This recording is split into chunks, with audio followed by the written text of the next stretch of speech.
नमस्कार दोस्तों, स्वागत है आपके अपने YouTube चैनल आइडियल अड्डा में।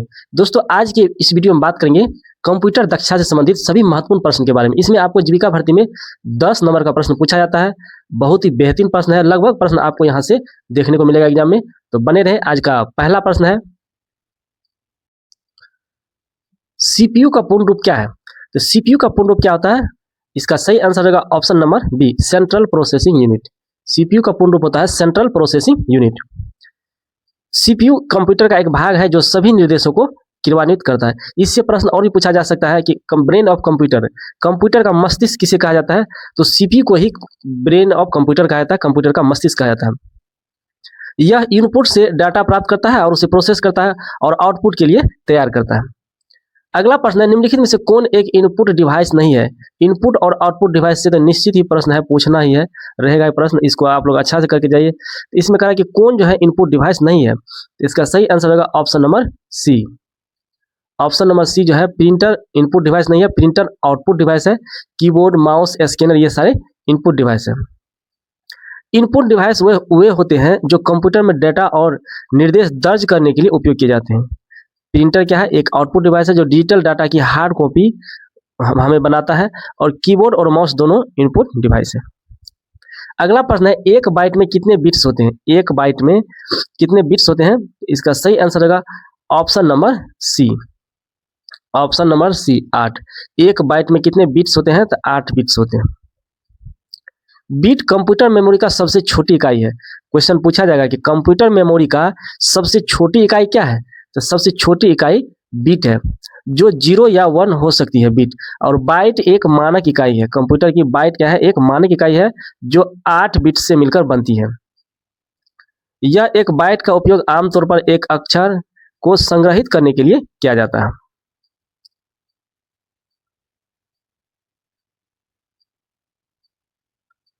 अगला प्रश्न है, रैम का पूर्ण रूप क्या है? RAM, RAM।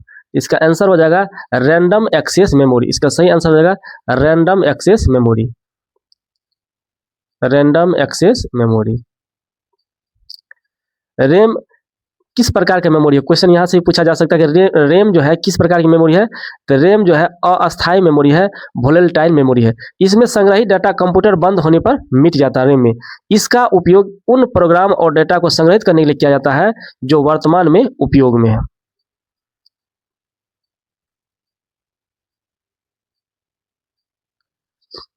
अगला प्रश्न है, निम्नलिखित में से कौन एक सिस्टम सॉफ्टवेयर है? इसका सही आंसर होगा option number C, operating system. एक सिस्टम सॉफ्टवेयर है, operating system. System software computer hardware को नियंत्रित करता है और एप्लीकेशन सॉफ्टवेयर के लिए एक मंच प्रदान करता है। ऑपरेटिंग सिस्टम OS सबसे महत्वपूर्ण सिस्टम सॉफ्टवेयर है, जो MS वर्ड, गूगल क्रोम और एडोब फोटोशॉप सभी एप्लीकेशन सॉफ्टवेयर है। इसमें MS वर्ड है, ऑप्शन में MS वर्ड है, आपको गूगल क्रोम है, एडोब फोटोशॉप है, ये सारे क्या है? ये सभी एप्लीकेशन सॉफ्टवेयर हैं। अगला प्रश्न है, विंडोज ऑपरेटिंग सिस्टम में CTRL plus ESC escape shortcut का क्या काम है? इसका सही आंसर होगा, इसका काम है स्टार्ट मेन्यू को खोलना। इसका सही ऑप्शन होगा option number C, start menu को खोलना। कंट्रोल प्लस ESC दबाने से विंडोज में स्टार्ट मेन्यू खुल जाता है, जैसा कि विंडोज कुंजी दबाने से होता है। यह एक वैकल्पिक तरीका है जब कीबोर्ड पर विंडोज कुंजी उपलब्ध न हो। अगर कीबोर्ड पर विंडोज कुंजी उपलब्ध न हो तो कंट्रोल प्लस एस्केप दबा करके स्टार्ट मेन्यू हम खोल सकते हैं। यह उपयोगकर्ता को प्रोग्राम और सेटिंग्स तक तुरंत पहुंचने में मदद करता है। अगला प्रश्न है, फाइलों और फोल्डरों को व्यवस्थित करने के लिए विंडोज में किस टूल का उपयोग किया जाता है? इसका सही आंसर होगा option number C, Windows Explorer का। इसका सही आंसर होगा option number C, Windows Explorer का। विंडोज एक्सप्लोरर, जिसे अब फाइल एक्सप्लोरर कहा जाता है, एक फाइल प्रबंधन टूल है। इसका उपयोग आपके कंप्यूटर पर फाइलों, फोल्डरों और ड्राइव को देखने और प्रबंधित करने के लिए किया जाता है। इसे विंडोज की प्लस ई दबाकर भी खोला जा सकता है। अगला प्रश्न है, कट, कॉपी और पेस्ट के लिए क्रमशः कौन सी शॉर्टकट कुंजियों का उपयोग किया जाता है? कट किससे करेंगे, कॉपी किससे करेंगे, पेस्ट किससे करेंगे? बहुत ही बेहतरीन प्रश्न है। इसका सही आंसर होगा option number C, control plus X, control plus C, control plus X से कट करेंगे, कंट्रोल प्लस सी से कॉपी करेंगे और कंट्रोल प्लस भी से पेस्ट किया जाता है।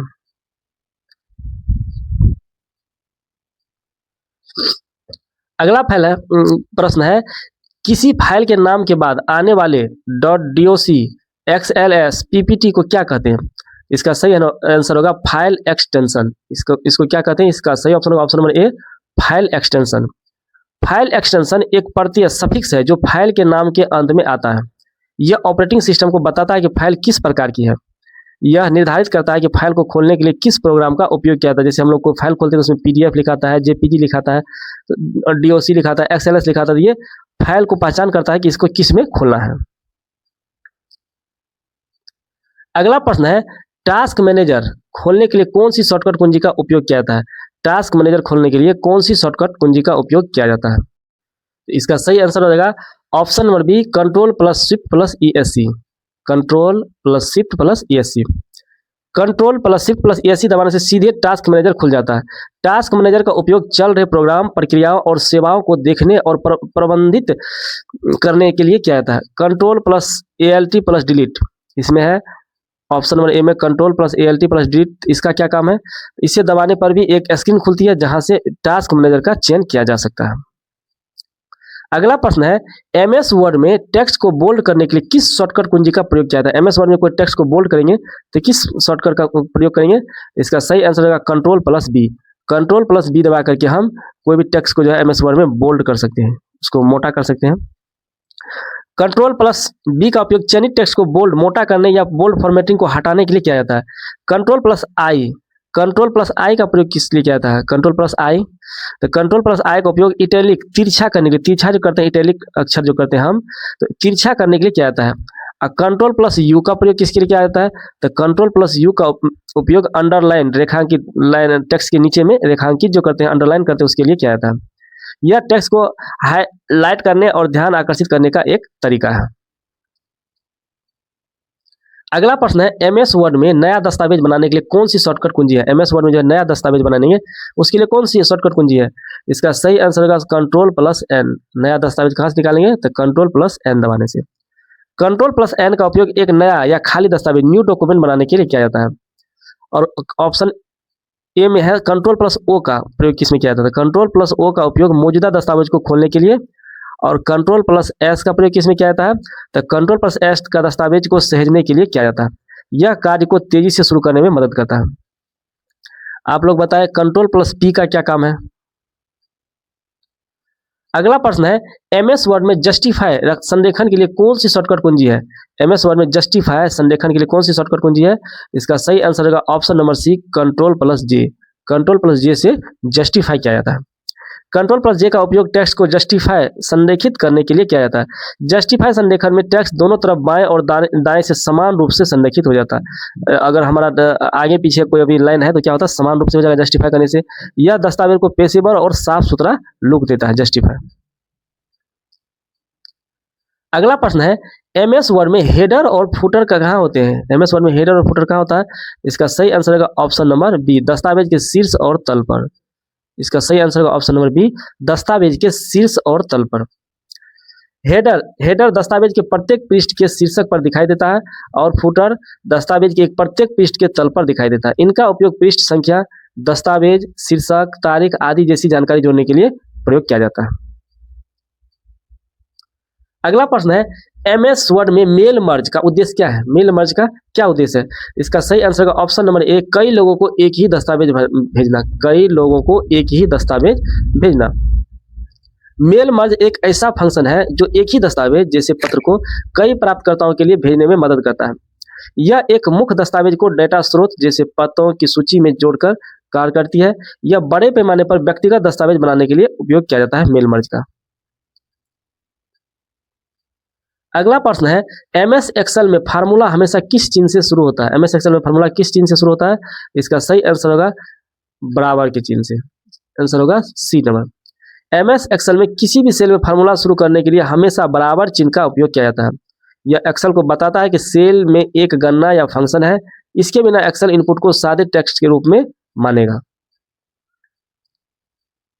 अगला प्रश्न है MS एक्सेल में सम फंक्शन का उपयोग किस लिए किया जाता है? इसका सही आंसर होगा ऑप्शन नंबर सी, मानों के योग के लिए। मानों के योग के लिए सम फंक्शन का जो है उपयोग किया था। सम फंक्शन एक चयनित सेल रेंज में सभी संख्यात्मक मानों का योग करता है। यह एक्सेल में सबसे अधिक उपयोग किए जाने वाला फंक्शनों में से एक है सम फंक्शन। सम A1 A5 या A1 से A5 तक के मानों का योग करेगा। अगला प्रश्न है, एमएस एक्सेल में डेटा को आरोही या अवरोही क्रम में व्यवस्थित करने के लिए किस सुविधा का उपयोग किया जाता है एमएस एक्सेल में? इसका सही आंसर होगा ऑप्शन नंबर सी, सॉर्ट का। Option number C, sort. Sort सुविधा का उपयोग डेटा को किसी भी विशेष क्रम, आरोही या अवरोही क्रम में व्यवस्थित करने के लिए किया जाता है। इसका उपयोग डेटा को अधिक संगठित और समझने योग्य बनाने के लिए किया जाता है। आप टेक्स्ट, संख्याएं और तारीखों को सॉर्ट कर सकते हैं। अगला प्रश्न है, एक्सेल में CTRL plus shift plus L shortcut का क्या उपयोग है? इसका सही आंसर होगा ऑप्शन नंबर बी, डेटा को फिल्टर करना। ऑप्शन नंबर बी, डेटा को फिल्टर करना। CTRL plus shift plus L का उपयोग किसी भी डेटा रेंज का फिल्टर लगाने या हटाने के लिए किया जाता है। फिल्टर आपको विशिष्ट मानदंडों को पूरा करने वाले पंक्तियों को दिखाने या छिपाने की अनुमति देता है। यह बड़े डेटा सेट का विश्लेषण करने में बहुत उपयोगी है। अगला प्रश्न है, एमएस एक्सेल में डेटा को ग्राफिक रूप से दर्शाने के लिए किसका उपयोग किया जाता है? एमएस एक्सेल में डाटा को ग्राफिक रूप से दर्शाने के लिए किसका उपयोग किया जाता है? तो इसका सही आंसर होगा ऑप्शन नंबर बी, चार्ट का। ऑप्शन नंबर बी, चार्ट का। चार्ट डेटा का एक ग्राफिक प्रतिनिधित्व है। यह डेटा में पैटर्न और रुझानों को आसानी से समझने में मदद करता है। पाई चार्ट, बार चार्ट और लाइन चार्ट कुछ समान प्रकार की चार्ट है। अगला प्रश्न है, एमएस पावर पॉइंट में एक नई स्लाइड जोड़ने के लिए कौन सी शॉर्टकट कुंजी है? एमएस पावर पॉइंट में जो है एक नई स्लाइड जोड़ने के लिए कौन सी शॉर्टकट कुंजी है? इसका सही आंसर होगा option number D, CTRL plus M, control plus M। Control plus M का उपयोग प्रेजेंटेशन में एक नई या खाली स्लाइड, न्यू स्लाइड जोड़ने के लिए किया जाता है। और कंट्रोल प्लस N का किस लिए किया जाता है? तो कंट्रोल प्लस N एक नया प्रेजेंटेशन बनाने के लिए उपयोग किया जाता है। यह प्रेजेंटेशन बनाते समय बचाने के लिए उपयोगी तरीका है। पावर पॉइंट में स्लाइड शो शुरू करने के लिए कौन सी कुंजी का उपयोग किया था? स्लाइड शो शुरू करने के लिए इसका सही आंसर होगा ऑप्शन नंबर बी, F5 का। पावर पॉइंट में स्लाइड शो शुरू करने के लिए F5 कुंजी का उपयोग किया जाता है। F5 कुंजी दबाने से वर्तमान स्लाइड से स्लाइड शो शुरू हो जाता है और शिफ्ट प्लस F5 दबाने से स्लाइड शो वर्तमान चयनित स्लाइड शो से शुरू होता है। यह प्रस्तुति का पूर्वावलोकन करने और उसे दर्शकों के सामने प्रस्तुत करने के लिए महत्वपूर्ण है। अगला प्रश्न है, पावर पॉइंट में एक स्लाइड से दूसरे स्लाइड में जाने पर होने वाले प्रभाव को क्या कहते हैं? इसका सही आंसर होगा ऑप्शन नंबर बी, ट्रांजिशन कहते हैं। ट्रांजिशन वह प्रभाव है जो एक स्लाइड को समाप्त होने और अगली स्लाइड में शुरू होने पर होता है। और एनिमेशन क्या है? इसमें ऑप्शन है और एनिमेशन हम लोग देखें बहुत सारा। एनिमेशन स्लाइड पर मौजूद ऑब्जेक्ट जैसे टेक्स्ट या इमेज पर लागू होता है। एनिमेशन यह प्रस्तुति को अधिक आकर्षक और गतिशील बनाता है। एनिमेशन।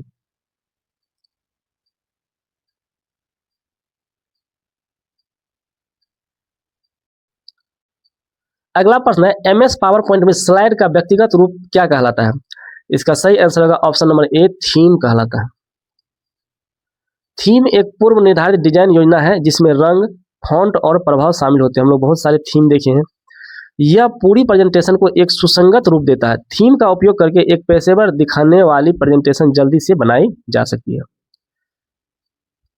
अगला प्रश्न है, पावर पॉइंट में डुप्लीकेट स्लाइड बनाने के लिए कौन सी शॉर्टकट कुंजी है? डुप्लीकेट पावर पॉइंट बनाने के लिए, डुप्लीकेट स्लाइड बनाने के लिए कौन सी शॉर्टकट कुंजी का उपयोग किया जाता है? इसका सही आंसर होगा कंट्रोल प्लस डी का। इसका सही option number B, control plus D का। कंट्रोल प्लस डी का उपयोग वर्तमान में चयनित स्लाइड की एक डुप्लीकेट कॉपी बनाने के लिए किया जाता है। यह तब तक उपयोगी होता है जब आपको एक ही लेआउट और फॉर्मेटिंग वाली एक नई स्लाइड बनानी हो। यह प्रेजेंटेशन बनाने की प्रक्रिया को तेजी करता है। अगला प्रश्न है, URL का पूर्ण रूप क्या है? URL, इसका सही आंसर होगा option number A, uniform resource locator. URL, uniform resource locator. URL internet पर किसी भी संसाधन जैसे वेब पेज, इमेज का पता है। URL उदाहरण के लिए https www google.com एक क्या URL है? यह वेब ब्राउजर को बताता है कि वांछित संसाधन कहाँ स्थित है। तो हम लोग जो है सर्च करते हैं http www ये हमको जो है उदाहरण बताता है, रिसोर्स बताता है कि इंटरनेट पे किस संसाधन में हम जुड़ रहे हैं। अगला प्रश्न है वर्ल्ड वाइड वेब WWW का आविष्कार किसने किया था? इसका सही आंसर होगा option number C, Tim Berners Lee ने। कई बार ये प्रश्न पूछा जा चुका है, बहुत सारे एग्जाम में पूछा गया प्रश्न। टिम बर्नर्स-ली ने 1989 में वर्ल्ड वाइड वेब का आविष्कार किया था। www इंटरनेट पर उपलब्ध जानकारी का एक संग्रह है। इस आविष्कार ने इंटरनेट को आम जनता के लिए सुलभ बनाया। अगला प्रश्न है निम्नलिखित में से कौन एक सर्च इंजन नहीं है? तो इसका सही आंसर होगा ऑप्शन नंबर डी, फायरफॉक्स जो है सर्च इंजन नहीं है। गूगल, बिंग, याहू ये सारे क्या है? सर्च इंजन है। सर्च इंजन एक वेबसाइट है जो इंटरनेट पर जानकारी खोजने में मदद करती है, जैसे गूगल, बिंग। फायरफॉक्स क्या है? एक वेब ब्राउजर है। क्रोम क्या है? एक वेब ब्राउजर है, जिसका उपयोग वेब पेजों को देखने के लिए किया जाता है। वेब ब्राउजर और सर्च इंजन अलग अलग कार्य करते हैं। ईमेल में सीसी का पूर्ण रूप क्या है? ईमेल में जो सीसी रहता है उसका पूर्ण रूप क्या होता है? इसका सही आंसर होगा option number B, carbon copy. Email में सीसी का पूर्ण रूप क्या होता है? Carbon copy. सीसी का उपयोग उन प्राप्तकर्ताओं को जोड़ने के लिए किया जाता है जिन्हें आप मुख्य प्राप्तकर्ता के अलावा संदेश की एक प्रति भेजना चाहते हैं। सीसी में जोड़े गए सभी प्राप्तकर्ता को एक दूसरे का पता दिखाई देता है। और बीसीसी क्या होता है? तो बीसीसी ब्लाइंड कार्बन कॉपी में प्राप्तकर्ताओं को एक दूसरे का पता दिखाई नहीं देता है, वो होता है बीसीसी। अगला प्रश्न है छोटे भौगोलिक क्षेत्र में कंप्यूटरों के नेटवर्क को क्या कहते हैं? छोटे और भौगोलिक क्षेत्र में कंप्यूटरों के नेटवर्क को क्या कहते हैं? इसका सही आंसर होगा ऑप्शन नंबर सी, लैन कहते हैं इसको। छोटे और भौगोलिक क्षेत्रों में जो है कंप्यूटर का उपयोग किया तो उसको क्या कहते हैं? कंप्यूटर नेटवर्क को लैन, यानी इसका फुल फॉर्म होता है लैन का लोकल एरिया नेटवर्क। लैन एक ऐसा नेटवर्क है जो एक सीमित क्षेत्र में कंप्यूटर को जोड़ता है, जैसे अपने घर में, कार्यालय में। और वेन क्या होता है? वेन, इसमें वेन है ऑप्शन नंबर ए में वेन। वेन है वाइड एरिया नेटवर्क, बड़े भौगोलिक क्षेत्रों को कवर करता है वेन। जैसे इंटरनेट, इंटरनेट क्या है? वेन का उदाहरण है। लेन क्या होता है? लेन का उपयोग संसाधनों को साझा करने के लिए किया जाता है, और लेन जो है एक हमारे घर में, कार्यालय में उपयोग किया जाने वाला नेटवर्क है। अगला प्रश्न है वायरस कंप्यूटर में कैसे प्रवेश करता है? इसका सही आंसर होगा अज्ञात स्रोतों से डाउनलोड की गई फाइल के माध्यम से। कंप्यूटर वायरस अक्सर इंटरनेट से डाउनलोड की गई दुर्भावनापूर्ण फाइलों या ईमेल अटैचमेंट के माध्यम से फैलते हैं। एक बार सिस्टम में प्रवेश करने के बाद वे डेटा को नुकसान पहुंचा सकते हैं। विश्वसनीय स्रोतों से ही फाइल डाउनलोड करना एक अच्छी सुरक्षा प्रथा है। फिशिंग क्या है? फिशिंग क्या है? तो इसका सही आंसर होगा फिशिंग जो है धोखाधड़ी वाले ईमेल के माध्यम से व्यक्तिगत जानकारी चुराना क्या है? फिशिंग कहलाता है, ऑप्शन नंबर सी। फिशिंग एक प्रकार का साइबर हमला है। फिशिंग इसमें अपराधी विश्वसनीय दिखने वाले ईमेल या संदेश भेजकर उपयोगकर्ताओं से अधिक संवेदनशील जानकारी, पासवर्ड, बैंक विवरण मांगते हैं। इस तरह के ईमेल के लिए दिए गए लिंक पर क्लिक करने से बचें। इस प्रकार के लिंक पे क्लिक करना हमें नहीं चाहिए। अगला प्रश्न है डेटा को अस्थायी रूप से संग्रहित करने के लिए किस स्टोरेज डिवाइस का उपयोग किया जाता है? इसका सही आंसर होगा option number C, hard disk drive का, HDD का, hard disk drive. Hard disk drive एक माध्यमिक स्टोरेज डिवाइस है। यह डेटा को अस्थायी रूप से संग्रहित करती है, भले ही कंप्यूटर बंद हो। और रैम क्या है? एक अस्थायी मेमोरी, जबकि रोम अस्थायी होती है, लेकिन डेटा केवल पढ़ा जा सकता है। रोम में तो अस्थायी होती है, लेकिन इसमें केवल पढ़ सकते हैं। रीड ओनली मेमोरी, इसका फुल फॉर्म होता है रीड ओनली मेमोरी। केवल इसको डेटा पढ़ सकते हैं, स्टोरेज करके हम नहीं रख सकते हैं। अगला प्रश्न है कंप्यूटर का मस्तिष्क किसे कहा जाता है? बहुत ही बेहतरीन प्रश्न है। कंप्यूटर का मस्तिष्क किसे कहता है? सेंट्रल प्रोसेसिंग यूनिट यानी सीपीयू को। सीपीयू को कंप्यूटर का मस्तिष्क कहता है क्योंकि यह सभी गणनाओं और तार्किक कार्यों को नियंत्रित करता है। यह कंप्यूटर के सभी भागों को निर्देशित करता है। मदरबोर्ड सभी हार्डवेयर घटकों को एक साथ जोड़ने वाला मुख्य घटक है। मदरबोर्ड क्या है?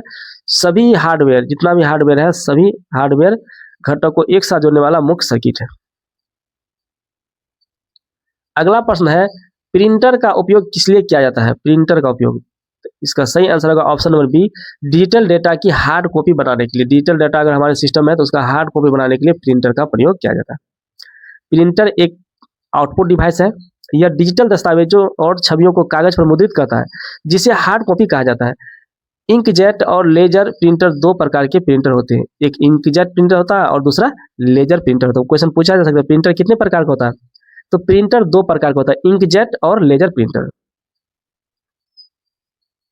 अगला प्रश्न है एमएस वर्ड में अनडू के लिए कौन सी शॉर्टकट कुंजी है? एमएस वर्ड में अनडू करेंगे कोई डाटा को फिर से दोबारा वापस लाएंगे तो किस शॉर्टकट कुंजी का प्रयोग करेंगे? इसका सही आंसर होगा option number C, control plus Z का। कंट्रोल प्लस जेड का कंट्रोल प्लस जेड का उपयोग अंतिम क्रिया को पूर्ववत अंडू करने के लिए किया जाता है। यह गलती को सुधारने के लिए एक त्वरित तरीका है। कंट्रोल प्लस वाई का उपयोग रीडू करने के लिए, कंट्रोल प्लस वाई का उपयोग किस लिए किया जाता है? रीडू करने के लिए, यानी अंतिम अंडू को वापस लाने के लिए किया जाता है। अगला प्रश्न है, एमएस एक्सेल में आईएफ फंक्शन का उपयोग किस लिए किया जाता है? आईएफ फंक्शन, इसका सही आंसर होगा ऑप्शन नंबर बी, एक शर्त की जांच के लिए, एक शर्त की जांच करने के लिए। आईएफ फंक्शन एक तार्किक शर्त लॉजिकल टेस्ट की जांच करता है। यदि शर्त सत्य है तो यह एक मान देता है और यदि असत्य है तो दूसरा मान देता है। इसका उपयोग डाटा के आधार पर निर्णय लेने के लिए किया जाता है।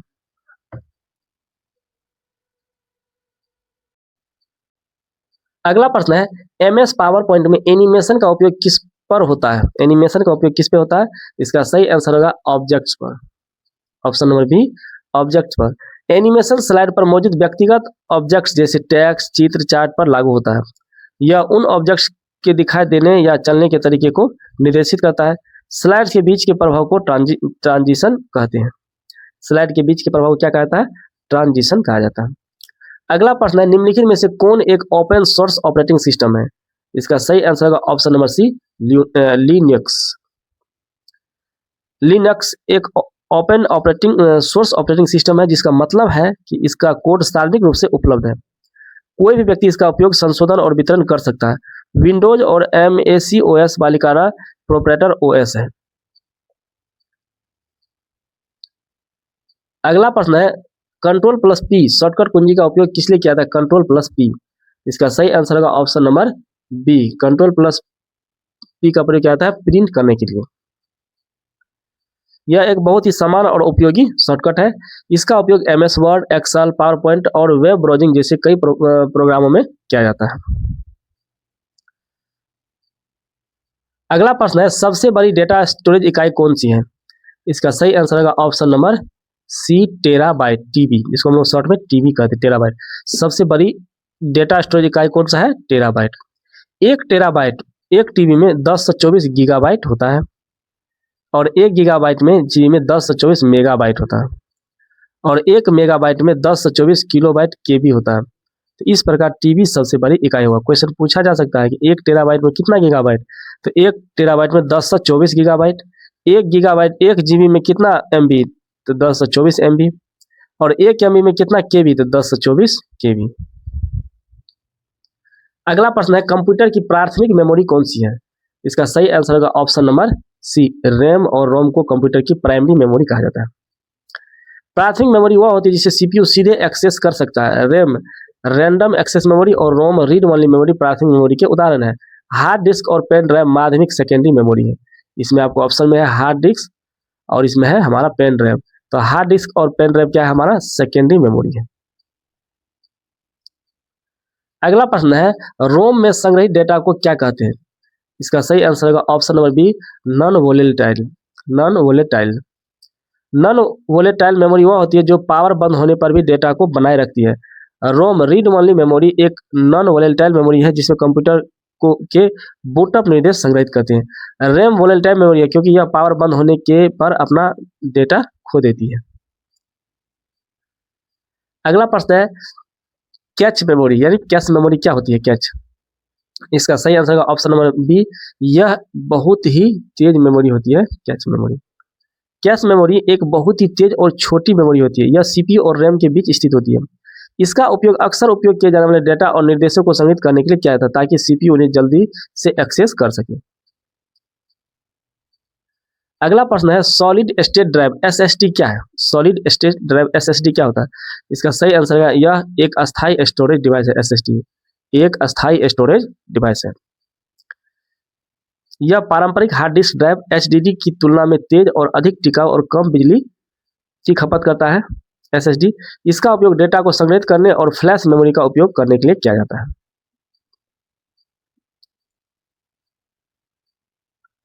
अगला प्रश्न है, एचटीटीपी का पूर्ण रूप क्या होता है?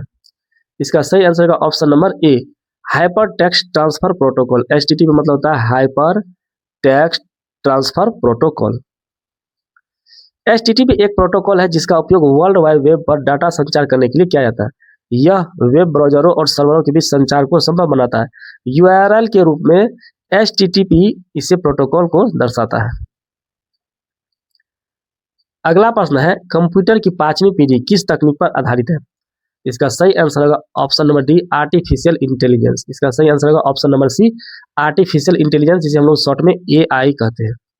अभी तो पूरा ये फेमस वर्ड है AI। AI को का फुल फॉर्म क्या होता है? Artificial intelligence. कंप्यूटर की 5वीं पीढ़ी आर्टिफिशियल इंटेलिजेंस AI पर आधारित है। इस पीढ़ी के कंप्यूटर में सोचने, सीखने और निर्णय लेने की क्षमता है। यह वर्तमान और भविष्य के कंप्यूटरों की पीढ़ी है। अगला प्रश्न है, कंप्यूटर में डेटा को किस रूप में संग्रहित किया जाता है? इसका सही आंसर होगा ऑप्शन नंबर ए, बाइनरी के रूप में संग्रहित किया जाता है। कंप्यूटर एक इलेक्ट्रॉनिक मशीन है जो केवल 2 अवस्थाओं ऑन और ऑफ को समझती है। इसलिए कंप्यूटर में सभी डेटा को बाइनरी सिस्टम 0 और 1 में संग्रहित और प्रोसेस किया जाता है। अगला प्रश्न है, कंट्रोल पैनल का उपयोग किस लिए किया जाता है? कंट्रोल पैनल का, इसका सही आंसर होगा option number C, system setting बदलने के लिए। कंट्रोल पैनल का प्रयोग किस लिए किया जाता है? सिस्टम सेटिंग्स बदलने के लिए, ऑप्शन नंबर सी। इसका उपयोग कंप्यूटर के विभिन्न सेटिंग जैसे हार्डवेयर, सॉफ्टवेयर उपयोगकर्ता को बदलने के लिए किया जाता है। यह कंप्यूटर को कॉन्फ़िगर और प्रबंधित करने का एक केंद्रीय स्थान है। अगला प्रश्न है, वेब ब्राउज़र क्या होता है? वेब ब्राउज़र होता है एक सॉफ्टवेयर प्रोग्राम है। वेब ब्राउज़र क्या है? एक सॉफ्टवेयर प्रोग्राम है जो वेब पेजों को प्रदर्शित करता है। यह उपयोगकर्ता को इंटरनेट पर वेब पेजों पर पहुंचने और उन्हें देखने में अनुमति देता है। Google Chrome, Mozilla, Firefox, Microsoft Edge कुछ ये लोकप्रिय वेब ब्राउज़र है जिसे हम लोग यूज करते हैं दिन प्रतिदिन में। तो आज का प्रश्न कैसा लगा, लाइक कमेंट करके बताएं। यदि आप इस चैनल पर नए हैं तो चैनल को सब्सक्राइब कर लें। आपको जीविका का अभी एग्जाम बाकी है, एरिया कोऑर्डिनेटर और कम्युनिटी कोऑर्डिनेटर। इससे संबंधित सभी महत्वपूर्ण टॉपिक पे आपको यहाँ प्रश्न देखने को मिलेगा। सभी प्रैक्टिस सेट, यहाँ पे मॉडल प्रैक्टिस सेट और चैप्टर वाइज प्रैक्टिस सेट आपको लगातार करवाया जा रहा है। PDF में आपको हमारे प्लेलिस्ट में आपको मिल जाएगा। हमारे टेलीग्राम चैनल के में जुड़ सकते हैं, वहाँ भी आपको PDF मिल जाएगा। हमारे फेसबुक पेज पे फॉलो करते हैं, वहाँ भी आपको सारे एग्जाम से संबंधित इन्फॉर्मेशन और वीडियो डाला जाता है। तो आप लोग हमारे चैनल पर जुड़े रहें। अभी ग्रुप डी का एग्जाम 27 नवंबर से स्टार्ट हो रहा है, जो कि 16 जनवरी तक होगा। तो ग्रुप डी का अभी जितना भी साइंस का है, हमारे GK GS का, करंट का जितना भी महत्वपूर्ण प्रश्न होगा, सारे प्रश्न इस चैनल पर आपको कराया जाएगा और यहाँ से प्रश्न आपको हूबहू एग्जाम में देखने को मिलेगा। तो मिलते हैं अगले वीडियो में। Thanks for watching.